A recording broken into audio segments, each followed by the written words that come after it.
আসসালামু আলাইকুম সবাইকে। আজ আরেক নতুন ভিডিও নিয়ে চলে আসলাম। এই ভিডিওতে আমরা বংশগতীয় বস্তু বা জেনেটিক ম্যাটেরিয়াল সম্পর্কে সম্পূর্ণ জানবো এবং অ্যাপ্লিকেশন সম্পর্কেও জানতে পারবো। তো সম্পূর্ণ ভিডিওটি সবাই মনোযোগ দিয়ে শুরু করলাম এখনই। বংশগতীয় বস্তু বা জেনেটিক ম্যাটেরিয়ালস, তো যেসব বস্তুর মাধ্যমে মাতা পিতার বৈশিষ্ট্য তাদের সন্তান সন্ততিতে বাহিত হয় তাদেরকে একত্রে বংশগতীয় বস্তু বলে। তো প্রধান উপাদান হলো ক্রোমোজোম।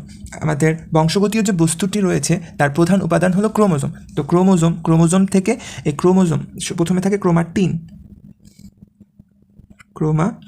তারপরে হয় ক্রোমাটিড, ক্রোমাটিড থেকে হয় ক্রোমোজোম। তো ক্রোমোজোম থেকে উৎপন্ন হয় ডিএনএ এক ধরনের জিন। তো এই জিন থেকে এমআরএনএ ও প্রোটিন উৎপন্ন হয়। এইভাবে পর্যায়ক্রমিকভাবে এগুলো উৎপন্ন হয়ে থাকে। তো এরপর হলো নিউক্লিক অ্যাসিড, যেটা আমরা জানি যে আমাদের বংশগতীয় বস্তু যেটার মূল উপাদান হলো ক্রোমোজোম। এই ক্রোমোজোমটা নিউক্লিক অ্যাসিড দ্বারা গঠিত হয়ে থাকে। তো নিউক্লিক অ্যাসিডগুলো কি ডিএনএ ও আরএনএ। তো নিউক্লিক অ্যাসিডের ক্ষেত্রে নিউক্লিয়াস এনজাইম দ্বারা আদ্র বিশ্লেষণ করলে অসংখ্য নিউক্লিওটাইড হয়, যার পলিমার সৃষ্টির মাধ্যম গঠিত অ্যাসিড। এর মানে নিউক্লিয়াস এনজাইমের যদি আদ্র বিশ্লেষণ করা হয় তখন অনেকগুলো বা অসংখ্য নিউক্লিওটাইড পাওয়া যাবে। অর্থাৎ টাইড সম্পর্কে একটু পরে জানবো। তো যার পলিমার সৃষ্টির মাধ্যমে গঠিত অ্যাসিড, এর পলিমার মানে নিউক্লিওটাইডের পলিমার সৃষ্টির মাধ্যমে গঠিত যে অ্যাসিডটা পাওয়া যাবে সেটা হচ্ছে নিউক্লিক অ্যাসিড, ডিএনএ ও আরএনএ। এরপর flow chart of nucleic acid or what is nucleic acid.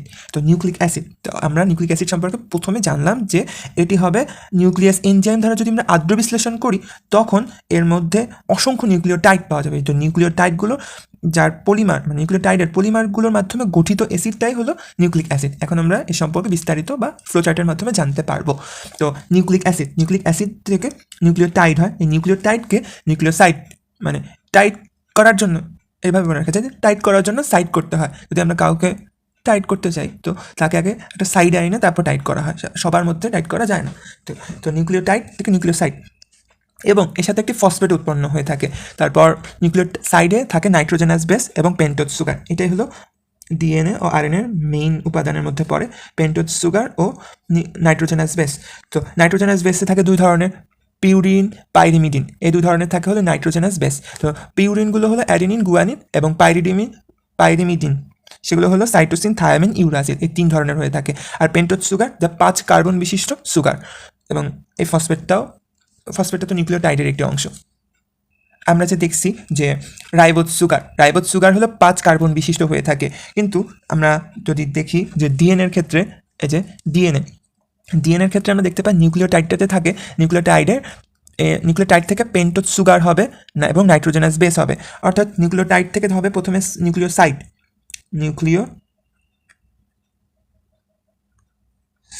যে নিউক্লিওসাইডের একটি অংশ হলো পেন্টোজ সুগার, যেটা 5 কার্বন বিশিষ্ট সুগার, এবং আরেকটি অংশ হলো নাইট্রোজেনাস বেস। তো 5 কার্বন বিশিষ্ট সুগার হিসেবে ডাইঅক্সিরাইবোন সুগার থাকবে। অর্থাৎ নিউক্লিওসাইডে থাকে পেন্টোজ সুগার ও নাইট্রোজেনাস বেস। তো এই নিউক্লিওটাইডের যে পেন্টোজ সুগারটা আছে সেটা রাইবোজ সুগার, অর্থাৎ ডিঅক্সিরাইবোজ সুগার। ডি অর্থ হলো ডিলেট করা। তো ডি অর্থ ডিলেট করা, অর্থাৎ ডিলেট করবো অক্সিজেন রাইবোজ সুগার থেকে। তো রাইবোজ সুগার থেকে আমরা একটি অক্সিজেন ডিলেট করব। তো সেক্ষেত্রে আমাদের কি হবে সেটা এখানে ডিঅক্সিরাইবোজ, সরানো বা ডিলেট করা, অক্সিজেন, আর রাইবোজ হলো C5H10O5 এটা। তো এর অর্থ পুরোটা দ্বারা যে অক্সিজেন সরানো রাইবোজ থেকে।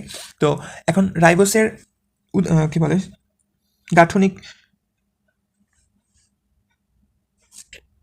এখানে একটু ভুল ছিল যে 5 কার্বন বিশিষ্ট হবে, তো আমি এখানে ভুলে 4 কার্বন বিশিষ্ট দিয়ে ফেলছিলাম।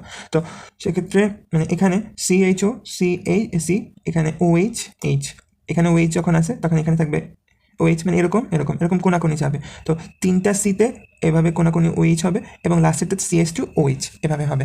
আর যখন এটা ডিঅক্সিরাইবোজ করব তখন যদি ধরি আমি এটা থেকে আমি একটা ও সরাবো বা এটা থেকে একটা ও সরাবো, তাহলে আমার কি করতে হবে, এখান থেকে একটি ও সরাসরি সরিয়ে নিতে হবে।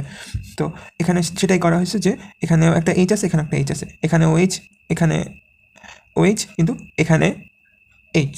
তো অর্থাৎ এখান থেকে একটি অক্সিজেন সরানো হয়েছে। তো মানে সি এর যে কোনো স্থান থেকে এখান থেকে সরানো যাবে না, এখান থেকে সরানো যাবে না। এই তিনটা কার্বনের যে কোনো একটা থেকে সরাতে হবে। তো এই 3টা কার্বনের যে কোনো একটা থেকে সরালে ডিঅক্সিরাইবোজ হবে। অর্থাৎ এক্ষেত্রে একটি অক্সিজেনের পরিমাণ কমবে। অর্থাৎ এখানে যে আমাদের C5H10O5 ছিল এখানে হবে O4, এটুকুই পার্থক্য। তো চার গ্রাফ রুলস তো এখানে চার গ্রাফ রুলস মানে চার গ্রাফ রুলসে সে বলছে যে ডিএনএতে সমপরিমাণ এটি ও সিজি অবস্থান করবে, অর্থাৎ এটি হলো দুটি অংশ বা দুটি নিউক্লিওটাইড। তো নিউক্লিওটাইডের অংশ যে পিউরিন বা পাইরিডিমিন এগুলো থাকে, তো নিউক্লিওটাইডের এগুলো অংশ, সো এগুলো বলা হয় নাইট্রোজেনাস বেস, এগুলো হলো নাইট্রোজেনাস বেস, এটি ও সিজি। এটি হলো অ্যাডিনিন, থায়ামিন, তারপর গুয়ানিন, সাইটোসিন বা সাইটোসিল গুয়ানিন। তো এগুলোর মধ্যে অবস্থান সমপরিমাণ থাকবে, মানে এটি যতগুলো থাকবে সিজিও ততগুলোই থাকবে, অর্থাৎ যতটি এটি ততটি সিজি থাকবে। তারপর ডিএনএ গঠন বোঝানোর আগেই আমি ডিএনএ গঠনটা আগে বোঝানো হয়েছে, কারণ ডিঅক্সিরাইবোজটা কোথা থেকে আসছে এবং কেন আমার প্রয়োজন সেটা আমি বোঝানোর জন্য আগে ডিএনএটা বুঝাইছি। এখন আমি আরএনএ বুঝবো। আর এটা মনে রাখতে হবে যে নাইট্রোজেনাস বেসটা যে আছে সেক্ষেত্রে এটি মানে ডিএনএ ক্ষেত্রে এটি থাকবে আর সিজি থাকবে, আর এক্ষেত্রে কী হবে, তো আরএনএ হলো নিউক্লিওটাইড, মানে একইভাবে নিউক্লিওটাইডটা থাকবে, তারপর নিউক্লিওটাইড থেকে নিউক্লিওসাইড হবে, নিউক্লিওসাইডে পেন্টোজ সুগার ও নাইট্রোজেন বেস হবে। এখানে যে অজৈব ফসফেটটা ছিল এইখানে আর অজৈব ফসফেটটা থাকবে না বা অবস্থান করে না বা প্রয়োজন হয় না। তো আর পেন্টোজ সুগার হিসেবে থাকে রাইবোজ সুগার, এখানে ছিল ডাইঅক্সিরাইবোজ সুগার, আর ডিঅক্সিরাইবোজ সুগার এটা হলো রাইবোজ সুগার, অর্থাৎ এখানে কোনো অক্সিজেন কমবে না। এবং নাইট্রোজেনাস বেস হিসেবে এটি ছিল, এখানে ছিল এটি ডবল বন্ড, এখানে হবে এ ইউ ডবল বন্ড, অর্থাৎ অ্যাডিনিন আর ইউরাসিল। আর এখানে ছিল সিজি ট্রিপল বন্ড, এখানেও সিজি ট্রিপল বন্ডই থাকবে, অর্থাৎ সাইটোসিল গুয়ানিন। তো এর মধ্যে তিনটি বন্ড বা তিনটি হাইড্রোজেন বন্ড, এখানে যে বন্ডগুলো আছে সেগুলো প্রত্যেকটি হাইড্রোজেন বন্ড হিসেবে অবস্থান করে। এরপর আমরা জানবো ডাইনিউক্লিওটাইড ও পলিনিউক্লিওটাইড সম্পর্কে। ডাইনিউক্লিওটাইড ও পলিনিউক্লিওটাইডের মধ্যে একটি মানে সোজা জিনিস, এটি হলো দুটোটাই ফসফোডাইএস্টার বন্ধনীর সাথে যুক্ত থাকে। এখানে ডাইনিউক্লিওটাইড বলতে এখানে দুটি নিউক্লিওটাইড থাকবে, আর পলিনিউক্লিওটাইড বলতে এখানে অনেকগুলো থাকবে, অর্থাৎ এখানে অনেকগুলো নিউক্লিওটাইড 5 থেকে 3 অনুমুখী হবে, যাকে ফসফোডাইএস্টার বন্ধনী বলা হয় বা ফসফোডাইএস্টার বন্ধনীর সাথে যুক্ত থাকে। এরপর আমরা এই অধ্যায়ের কিছু গুরুত্বপূর্ণ প্রশ্ন আছে যেগুলো অনেক সময় আসে নৈবিত্তিক হিসেবে বা এমসিকিউ হিসেবেও আসবে এবং জ্ঞানমূলক হিসেবে এগুলো আসতে পারে। তো এগুলো এখন আমরা জানবো। তো প্রোটিন তৈরির মাস্টার প্ল্যান করে কে? ডিএনএ করে। প্রোটিন যে তৈরি করবে তার জন্য মাস্টার প্ল্যান ডিএনএ করে, কিন্তু আমাদের প্রোটিন সাধারণতভাবে এমআরএনএকে কোড করে টিআরএনএর মাধ্যমে রাইবোজোমে উৎপন্ন হয়ে থাকে। প্রোটিন তৈরির ব্লু প্রিন্ট বলা হয় আরএনএকে, যেহেতু প্রোটিন তৈরির ক্ষেত্রে মূল উপাদান আরএনএ কাজ করে, কারণ রাইবোজোমে ডিএনএ যায় না, এমআরএনএ যায়। তো এমআরএনএ গিয়ে টিআরএনএর সহযোগিতায় কোডনের মাধ্যমে তারা কী নাম প্রোটিন উৎপন্ন করে। তো এটির তৈরির ব্লু প্রিন্ট বলা হয় আরএনএকে প্রোটিন তৈরির। আমরা এর আগে দেখছি বংশগতীয় ক্ষেত্রে জিনকে ব্লু প্রিন্ট বলা হয়েছে, তো এক্ষেত্রে ব্লু প্রিন্ট বলা হয় মানে প্রোটিন তৈরির ক্ষেত্রে ব্লু প্রিন্ট হলো আরএনএ। তারপর প্রোটিন তৈরির কাঁচামাল হলো অ্যামিনো অ্যাসিড, অর্থাৎ অ্যামিনো অ্যাসিডটাই হলো প্রোটিন তৈরির প্রধান কাঁচামাল। প্রোটিন তৈরির কর্মী হলো এক এনজাইম, বিভিন্ন ধরনের এনজাইম হলো প্রোটিন তৈরির কর্মী। প্রোটিন তৈরির যন্ত্র হলো রাইবোজোম, অর্থাৎ রাইবোজোমে প্রোটিন উৎপন্ন হয়, তাই এটি প্রোটিন তৈরির যন্ত্র। তারপর জীবের আণবিক ভিত্তি বলা হয় কোনটিকে? ডিএনএকে জীবের আণবিক ভিত্তি বলা হয়ে থাকে। মাস্টার মলিকিউল কোনটি? মাস্টার মলিকিউল হলো ডিএনএ। জীবনের আণবিক ভিত্তিও ডিএনএ এবং মাস্টার মলিকিউল হলো ডিএনএ। এরপর এমসিকিউ, তো একটি জিন সমান কতটি পলিপেপটাইড চেইন? একটি জিন সমান একটি পলিপেপটাইড চেইন। প্রোটিনকে কি বলা হয়? প্রোটিনকে বলা হয়ে থাকে জীবনের ভাষা, অর্থাৎ আমাদের জীবনের ভাষা এক কথায়। তো ডিএনএ কি? ডিএনএ এক ধরনের জিন, যেটা আমি বলছি যে ডিএনএ এক ধরনের জিন হয়ে থাকে সাধারণত। তারপর রিকম্বিনেশনের একক, এটা আমরা লাস্টের থেকে লিখছি, তো লাস্টে গেলে আমরা এটাগুলো পাবো লাস্টের দিক থেকে। তো রিকম্বিনেশনের একককে বলা হয় রিকম্বিনেশন আর একসাথে মিলে যায়, সো এটা মনে রাখা সম্ভব। মিউটেশন আর মিউটেশনের একক হলো মিউটন, এটা মনে রাখা যায়। জিন কার্যের একক সিস্টন। তারপর ডিএনএ অনুলিপন নিয়ন্ত্রণ করে রেপ্লিকন। তো ডিএনএ অনুলিপন সেটাকে ইংলিশে বলা হয় রেপ্লিকেশন, তো এটাকে নিয়ন্ত্রণ করবে রেপ্লিকন। এটা মনে রাখাটা খুব বেশি কঠিন না, শুধুমাত্র এটা কঠিন যে জিন কার্যের একক। তো জিন কার্যের একক হলো সিস্টন। তো এই তিনটা যদি জানার একটা পদ্ধতি থাকে, এটা শুধুমাত্র মনে রাখা খুব বেশি কষ্ট হবে না আশা করি। এরপর বংশগতীয় বস্তুতে যে উপাদানটি ছিল তার অর্থাৎ নিউক্লিক অ্যাসিড, এর উদাহরণ ছিল যে ডিএনএ ও আরএনএ। এখন আমরা ডিএনএ সম্পর্কে জানবো বিস্তারিতভাবে। তো ডিএনএ এটি সাধারণতভাবে এটি ও সিজি, এটির ক্ষেত্রে ডাবল বন্ড থাকবে, সিজির ক্ষেত্রে ট্রিপল বন্ড থাকবে। এটির ক্ষেত্রে ডাবল বন্ড, সিজির ক্ষেত্রে ট্রিপল বন্ড থাকবে। হ্যাঁ, তারপর এই যে বংশগতির বৈশিষ্ট্য ধারক বাহক, ক্রোমোজোম যেহেতু ধারক বাহক, ক্রোমোজোম থেকে আসে ডিএনএ, ডিএনএ থেকে আসে এমআরএনএ, এগুলো প্রত্যেকটা এক মানে একে অপরের উপর নির্ভরশীল এবং এগুলো প্রত্যেকটা বংশগতির বৈশিষ্ট্য ধারক ও বাহক হিসেবে কাজ করে। ডিএনএর জন্যই কোষ বিভাজন সময় নির্ভুল প্রতিলিপন হয়। ডিএনএ থাকার কারণেই মানে আমাদের কোষ বিভাজনের সময় নির্ভুল প্রতিলিপন ঘটে বা নির্দিষ্ট প্রোটিন সংশ্লেষ করে, অর্থাৎ ডিএনএ রেপ্লিকেশন, ডিএনএ ট্রান্সক্রিপশন, তারপর এমআরএনএ ট্রান্সলেশন থেকে প্রোটিন। আমরা জানি ডিএনএ রেপ্লিকেশনের মাধ্যমে ডিএনএ হয়, এবার নতুন ডিএনএ, তো ডিএনএ আবার ট্রান্সক্রিপশনের মাধ্যমে এমআরএনএ হবে, এই এমআরএনএ ট্রান্সলেশনের মাধ্যমে প্রোটিন তৈরি করে, তো নির্দিষ্ট প্রোটিন সংশ্লেষ করে। আর এই ডিএনএ থেকে যখন ডিএনএ হয় এবং এই ডিএনএ থেকে যখন এমআরএনএ হবে, তখন এর মধ্যে যে কোডটা থাকবে, এই কোডটা এই প্রোটিন তৈরিতে খুব বেশি ভূমিকা পালন করে, যার কারণে এই ডিএনএকে বলা হয়ে থাকে যে প্রোটিন তৈরির মাস্টার প্ল্যান। তারপর জীবের কোষের জৈবিক সংকেত প্রেরক করে, জীবের কোষে যে জৈবিক সংকেতগুলো লাগে সেগুলো প্রেরণ করে। এরপর গঠন স্থায়ী, মিউটেশন ছাড়া কোনো পরিবর্তন হয় না। গঠন সাধারণতভাবে স্থায়ী থাকে, মিউটেশন ছাড়া কোনোভাবে কোনো পরিবর্তন হয় না। এর পরিমাণ নির্দেশ করা হয় পিকোগ্রাম দ্বারা, 1 পিকোগ্রাম সমান 10⁻12। এরপর এর ক্ষারক সাধারণতভাবে 4টি থাকে, যেটা আমরা প্রথমেই দেখছি, এটি ও সিজি, এই 4 ধরনের ক্ষারক নাইট্রোজেনাস বেস থাকে।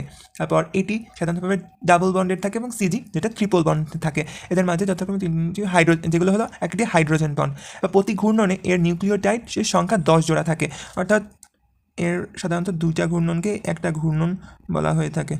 আঁকা হয়নি, তো এটা যদি আমি এভাবে আঁকি তাহলে এটাকে দিব আমি এভাবে দিয়ে, এরকম, মানে এটাকে লাস্ট পর্যন্ত দিয়ে তারপর এইখান থেকে এই মানে মাঝখান থেকে আমি দাগটা দিব না, এক পাশ করে দিব, এরকম হবে। তো এক্ষেত্রে এর মধ্যে 10 জোড়া বেস থাকবে বা নিউক্লিওটাইড থাকবে। নিউক্লিওটাইড মানে আমরা নাইট্রোজেনাস বেসকে মেনলি বুঝি, এছাড়াও বিভিন্ন পদার্থ মানে বিভিন্ন থাকে। তারপর এর পাশাপাশি মানে এই পাশাপাশি যে নিউক্লিওটাইডটা থাকে এর মধ্যকার দূরত্ব কত? দূরত্ব হলো 3.4 অ্যামস্ট্রং, মানে এখান থেকে এখানকার দূরত্ব কতটুকু সেটা হলো 3.4 অ্যামস্ট্রং। আর এর ব্যাস 2.0 অ্যামস্ট্রং, ব্যাস হয়ে থাকে 2.0 অ্যামস্ট্রং। তারপর সিঁড়ির পাশাপাশি দুটি নিউক্লিওটাইড, সরি এটা ভুল বলছি, যে এইখানে একটা যদি নিউক্লিওটাইড থাকে এর নিচে একটা নিউক্লিওটাইড থাকবে, পাশাপাশি দুটি নিউক্লিওটাইডের মধ্যকার দূরত্ব হলো 3.4। আর এর ব্যাস বলতে বোঝানো হয়েছে এখান থেকে এই কিনার পর্যন্ত, এই কিনার থেকে এই কিনার পর্যন্ত, তো এর ব্যাস।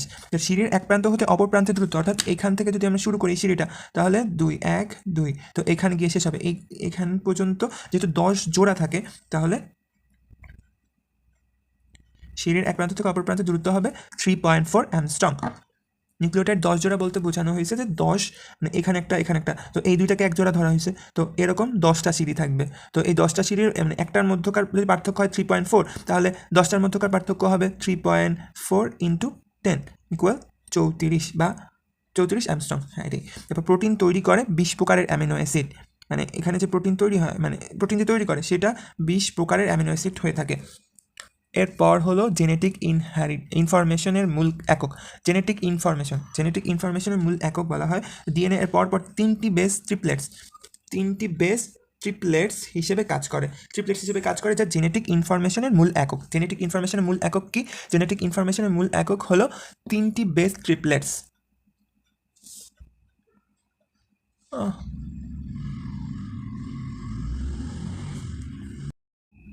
এরপর হলো আরএনএ যা 90% থাকে সাইটোপ্লাজমে এবং 10% থাকে নিউক্লিয়াসে। কারণ আমরা জানি যে আরএনএ উৎপন্ন হয় নিউক্লিয়াসে, কিন্তু সে নিউক্লিয়ার রন্ধ্র যেটা আছে নিউক্লিয়ার রন্ধ্র দিয়ে সাইটোপ্লাজমে বের হয়ে যাবে, এবং 10% নিউক্লিয়াস থাকে বলতে 10% যখন উৎপন্ন হয় তখন তো সেটা নিউক্লিয়াসে অবস্থান করে, তো সেই হিসেবে নিউক্লিয়াসে থাকে 10% আর সাইটোপ্লাজমে থাকে 90%। তো আরএনএ সাধারণতভাবে থাকে cytoplasm, ribosome, mitochondria, nucleus, plastid, chromosome, এইসব অঙ্গাণুতেই আরএনএ থাকে। তো সেক্ষেত্রে কী হবে, সেক্ষেত্রে যদি আমরা সহজে মনে রাখতে চাই তাহলে আমরা এভাবে মনে রাখতে পারি সারোমানিপাকে।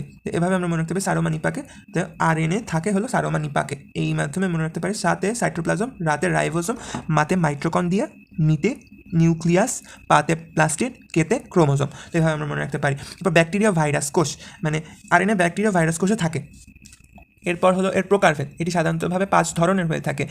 প্রথমটি হলো টিআরএনএ, যেটা transfer RNA, mRNA, messenger RNA, তারপর rRNA, ribosomal RNA, gRNA, genetical RNA, minor RNA. তো প্রথমে হলো টিআরএনএ, যেটা আমি কয়েকবার বলছি যে যখন এমআরএনএ রাইবোজোমে যায়, তখন যদি AUG কোডনটা পায় তখন সেখান থেকেই AUG না, তো AUG এর পরিবর্তে AUG, তো ইউএসি কোডনটা পেলে এখানে এখন ট্রান্সফার আরএনএ বা টিআরএনএ, এটা আমি অনেকবার বলছি, তো এখানে অ্যামিনো অ্যাসিডকে পরিবহন করে, অর্থাৎ এখানে অ্যামিনো অ্যাসিডকে পরিবহন করে। এটি সাধারণতভাবে এরকম হয়ে থাকে, তুমি আকৃতি আঁকতে চাই এইরকম, তো এটার মাথায় এরকম একটা থাকবে, এই মানে এক পাশে থাকবে, এক পাশে এরকম লুপ, এগুলো এক ধরনের লুপ টাইপ থাকে। তো এখানে থাকবে UAC, এরকম কোডন থাকে সাধারণতভাবে, তো আশা করি দেখা যায় UAC, এবং এখানে থাকে একটি পলিপেপটাইড চেইন বা প্রোটিনের অংশ। তো এগুলো হলো একটি টিআরএনএর গঠন। তো এটি অ্যামিনো অ্যাসিড পরিবহন করে, তো এখানে করে একটি অ্যামিনো অ্যাসিড পরিবহন করবে, এতে এন্টিকোডন বা ফাঁস থাকে, যেটা হলো UAC, ক্ষুদ্রাকার, মানে টিআরএনএ হলো ক্ষুদ্রাকার হয়ে থাকে সাধারণত। এরপর এমআরএনএ রাইবোজোমের সাথে সংযুক্ত থাকে এবং কোডন মেনটেন করে, প্রোটিন সংশ্লেষ করে। অর্থাৎ এমআরএনএ যখন ডিএনএ থেকে উৎপন্ন হয় তখন এই কোডন মেনটেন করে উৎপন্ন হয়। কোডন মেনটেন করে উৎপন্ন হওয়ার পর রাইবোজোমের সাথে সংযুক্ত হয়। রাইবোজোমের সাথে যখন সংযুক্ত হবে তখন এই কোডনটা মধ্যে যখন AUG এই জিনিসটা পাবে বা এই কোডনটা পাবে, তখনই এর মধ্যে বড় অংশ, রাইবোজোমের যে বড় অংশটা এসে বসবে এবং টিআরএনএটা তখন আস্তে আস্তে প্রোটিন সংশ্লেষ শুরু করে দিবে। এরপর হলো আরএনএ, যেটা রাইবোজোমকে তৈরি করে। এটা সাধারণতভাবে সবচেয়ে বেশি পরিমাণে থাকে, 80% থাকে। জিআরএনএ, যেটা বংশগতীয় আরএনএ বলা হয়। মাইনর আরএনএ, যেটা এনজাইম সাধারণত। এরপর হলো এর কাজ, অর্থাৎ আরএনএ এর কাজ, এটি প্রোটিন সংশ্লেষ করবে, এটা জানি। তারপর টিআরএনএ অ্যামিনো অ্যাসিডকে এমআরএনএতে স্থানান্তর বা প্রোটিনের উৎপন্ন করে। টিআরএনএ অ্যামিনো অ্যাসিডকে এমআরএনএতে স্থানান্তর করে প্রোটিন উৎপন্ন করবে। আরএনএ, যেটা রাইবোজোম গঠন করে থাকে। এখন ডিএনএ রেপ্লিকেশন বা ডিএনএ অনুলিপন শুরু হবে। তো ডিএনএ রেপ্লিকেশন, এক্ষেত্রে 3টি অনুকল্প প্রস্তাব করা হয়। অনুকল্প বলতে বিভিন্ন বিজ্ঞানে তিন ধরনের 3টা প্রস্তাব করেন। তার মধ্যে সবচেয়ে গ্রহণযোগ্য হলো অর্ধ সংরক্ষণশীল। সংরক্ষণশীল বলতে বোঝায় এখানে যে ডিএনএটা থাকবে একই ডিএনএ আবার দুইটা উৎপন্ন হবে। আবার অর্ধ সংরক্ষণ বলতে বোঝায় এখানে যে ডিএনএ থাকবে তার অর্ধেকের সাথে মিলবে এবং অর্ধেক নতুনভাবে গঠন হবে। আর বিচ্ছুরণশীল বলতে বোঝায়, ধরি এটা যদি একটি ডিএনএ হয় বা একটি যদি মাতৃ ডিএনএ হয়, এরপরে যে ডিএনএগুলো তৈরি হবে তার কিছু অংশ মিলবে, কিছু অংশ মিলবে না, এরকম প্রথম দিক দিয়ে মিললে মাঝখান দিয়ে মিলে নেই, আবার মিলছে, আবার এখানেও সেরকমভাবে প্রথম দিক দিয়ে মিলছে, লাস্টের দিক দিয়ে মিলছে, আর মাঝখান দিয়ে মিলে নেই এটার সাথে। তো এই হলো এর সাধারণ ব্যাখ্যা। তো অর্ধ সংরক্ষণশীলটা হলো সবচেয়ে গ্রহণযোগ্য, অর্থাৎ অর্ধ সংরক্ষণশীলের মাধ্যমে আমরা ডিএনএ রেপ্লিকেশন বুঝতে পারবো, কারণ ডিএনএ রেপ্লিকেশনটাও অর্ধ সংরক্ষণশীলকে বেস করেই করা হয় সাধারণত বা বোঝানো হয়। তো এখন আমরা সেন্ট্রাল ডগমা অফ বায়োলজি সম্পর্কে জানবো। সেন্ট্রাল ডগমা অফ বায়োলজি বলতে বোঝানো হয় জীববিজ্ঞানের কেন্দ্রীয় প্রত্যয়। জীববিজ্ঞানের যে কেন্দ্রীয় প্রত্যয় রয়েছে সেটি হলো সেন্ট্রাল ডগমা অফ বায়োলজি। তো এখানে ডিএনএ রেপ্লিকেশনের মাধ্যমে ডিএনএ থেকে ডিএনএ হবে।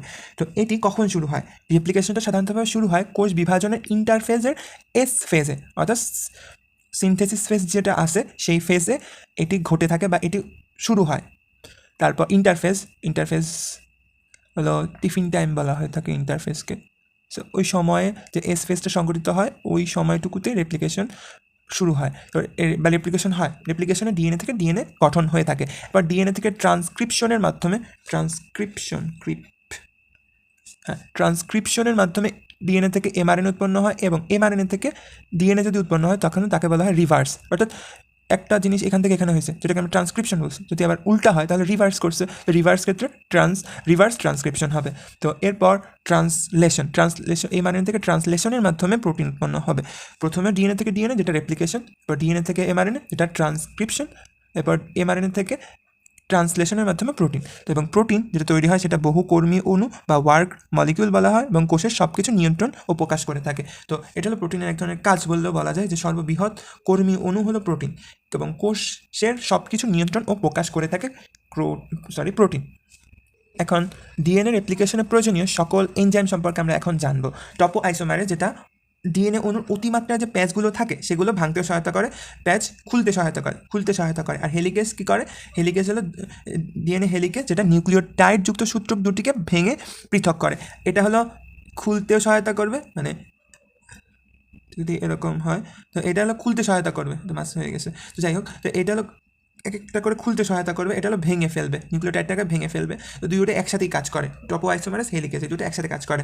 এরপর হলো পলিমারেজ, যেটা আরএনএ পলিমার যুক্ত করে। আরএনএ মানে ডিএনএ, সাধারণত ডিএনএ থেকে যখন ডিএনএ উৎপন্ন হয় তখন সাচ হিসেবে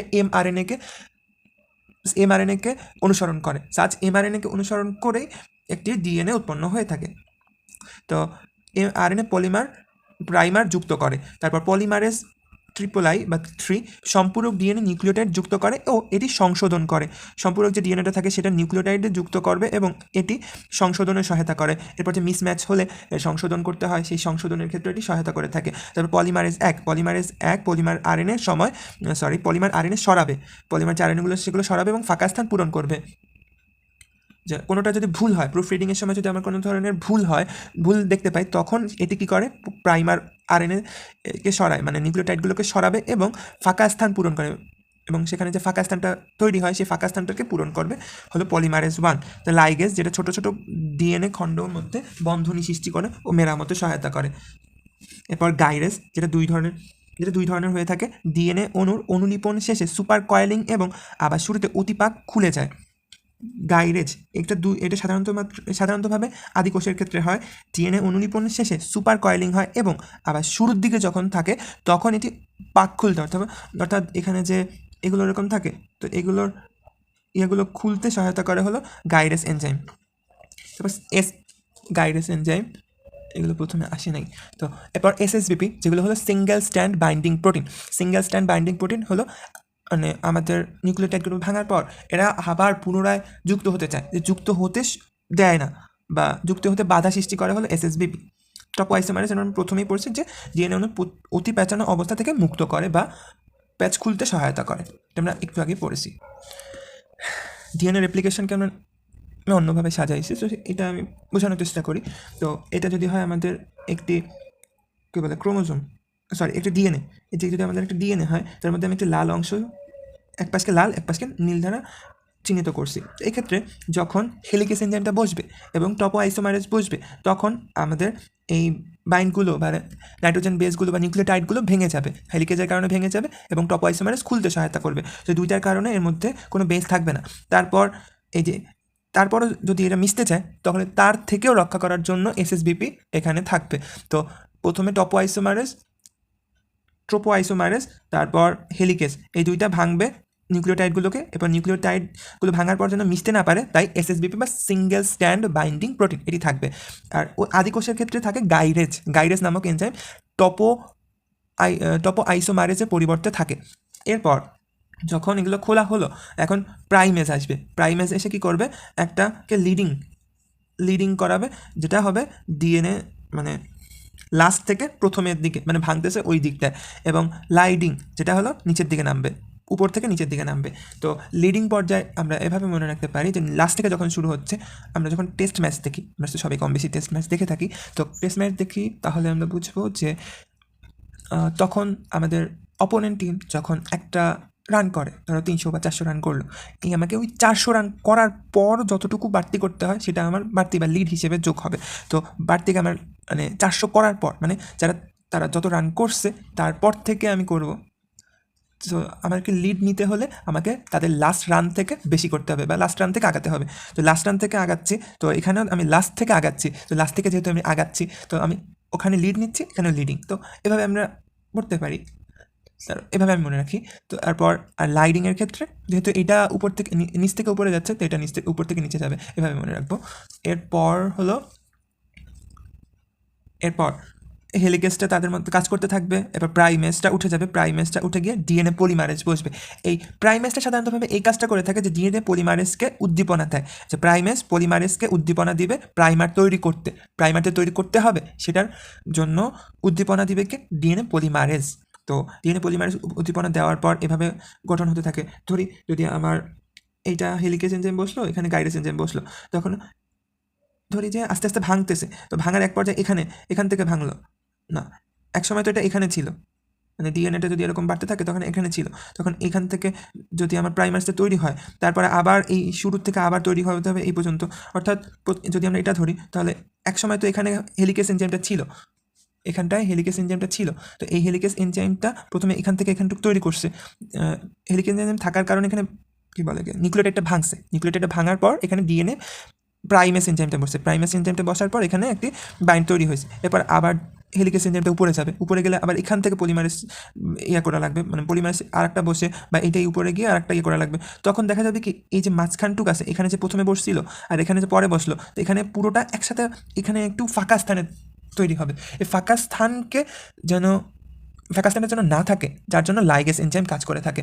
তো আমরা যদি ধরি যে প্রথমে একটা কী বলে হেলিকেস এনজাইম বা টপোআইসোমারেজ এনজাইমটা এখানে ছিল, তো এখান থেকে উপরের দিকে উঠতে থাকবে, মানে এদিকে চলে যেতে থাকবে আর আস্তে আস্তে খুলতে খুলতে এগুলো নিচে নামবে। তো আমরা যদি উপর দিক থেকে তৈরি করতেছি, এখান থেকে প্রাইমেসটা বসে এখানে তৈরি করলো, তারপরে আবার যখন হেলিকেসটা এখানে চলে গেল তখন এখান থেকে নিয়ে আরেকটা তৈরি করলো, তারপর আবার যখন উপরে যাবে তখন এরকম তৈরি করবে। তো মাঝখানে এইটুক পরে এখানে কিছু অংশ ফাঁকা থেকে যায়। এই ফাঁকা স্থানটা যেন না থাকে, যার জন্য লাইগেস এনজাইম কাজ করে থাকে। তো এই ফাঁকা বা খালি স্থানে হলো আগের মতোই।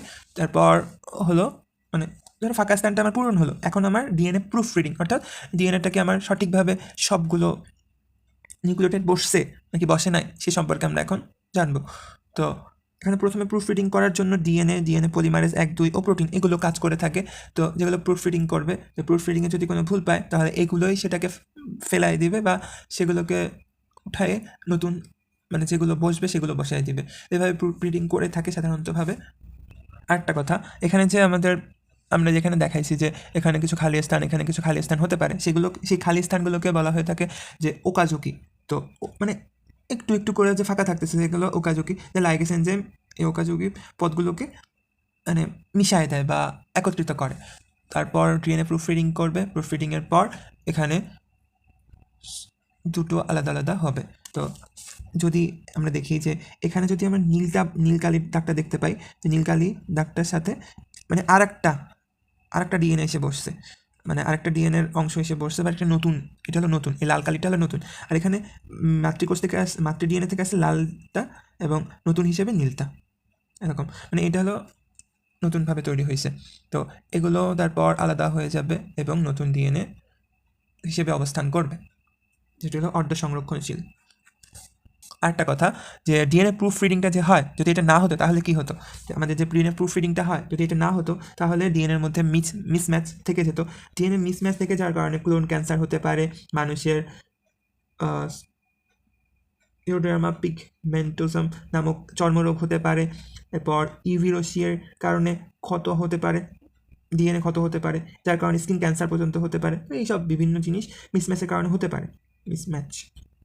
তো প্রুফ রিডিং করার কারণে আমরা অনেক বড় রোগ থেকে বেঁচে যাচ্ছি।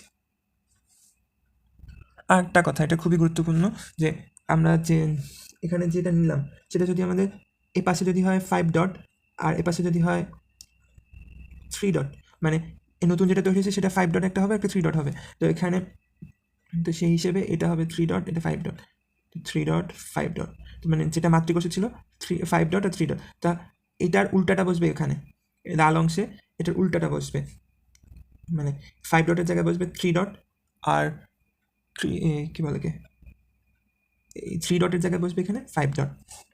3 ডটের জায়গায় এখানে 5 ডট বসলো এবং 5 ডটের জায়গায় এখানে 3 ডট বসছে। তো এভাবেই বসবে। তো এক্ষেত্রেও 3 ডট এর জায়গায় বসবে এখানে 5 ডট এবং 5 ডটের জায়গায় এখানে বসবে 3 ডট, মানে 3 ডট একটি তৈরি করে এখানে দেখানো হয়েছে। এবার এখানে যে 3 ডটটা ছিল এই 3 ডটের স্থানে 5 ডট বসবে, 5 ডট এবং 5 ডটের স্থানে একটি 3 ডট বসবে, মানে 3 ডট হবে, বসবে না তো হবে। তো এখানে আমরা 3 ডটের মাধ্যমে বুঝাইলাম। তো এখানে তো 3 ডট হলে এখানে এটা হবে 5 ডট। তো এই বরাবর যেটা থাকবে সেটা হবে 5 ডট এবং এই বরাবর যেটা থাকবে সেটা হবে 3 ডট। যেটা এটা 3 ডট যেটা 5 ডট হবে এবং যেহেতু এটা 5 ডট এটা 3 ডট হবে। তো এখান থেকে বরাবর যেটা থাকবে সেটা হবে, এখানে 3 থাকলে এখানে 5, আবার এখানে 5 থাকলে এটা 3, এরকমভাবে 3 থাকলে 5, 5 থাকলে 3, এরকমভাবেই হয়ে থাকবে। এটা সবাই আশা করি সবাই বুঝবা। যদি কোনো কিছু সমস্যা হয় অবশ্যই কমেন্টে জানাবা। ইনশাল্লাহ আমি চেষ্টা করব পরবর্তী ভিডিওতে বা কখনও এটি সম্পর্কে বিস্তারিতভাবে আলোচনা করার, যদি কোনো কিছু না বোঝার থাকে।